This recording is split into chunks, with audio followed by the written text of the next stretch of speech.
Parler du dessein ou du plan de Dieu est une façon d'exprimer que l'existence a un sens, ce qui veut dire en même temps une signification et une direction. L'existence du monde et la vie des humains ne sont pas seulement des faits et des données. Aux yeux des croyants, ces faits témoignent d'une intention divine sous-jacente. Dieu nous a créés en vue de quelque chose. La lettre aux Éphésiens exprime cela en disant que Dieu nous a élus dans le Christ avant la fondation du monde. Éphésiens 1,4.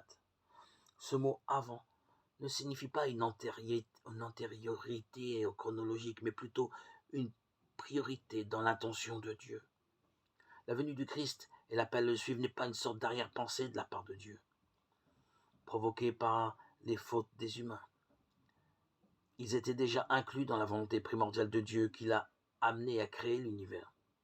Ceci dit, l'image du dessein ou du plan de Dieu nous égarerait si nous la comprenions comme une sorte de livre où tout serait déjà écrit d'avance et que nous n'aurions qu'à suivre aveuglement.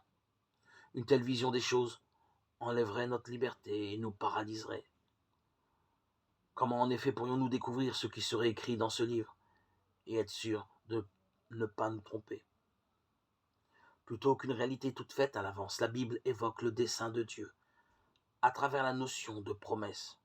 Quand le Dieu de la Bible entre dans la vie des humains, le plus souvent il ouvre devant eux un avenir inattendu. Il situe leur vie dans un contexte beaucoup plus grand. Tout au début de l'histoire du salut, par exemple, Dieu dit à Abraham: « Je ferai de toi un grand peuple, je te bénirai. Par toi se béniront tous les peuples de la terre. » Genèse 12,2. Loin d'être un carcan pour limiter, voire enlever notre liberté, la volonté de Dieu est une promesse de vie.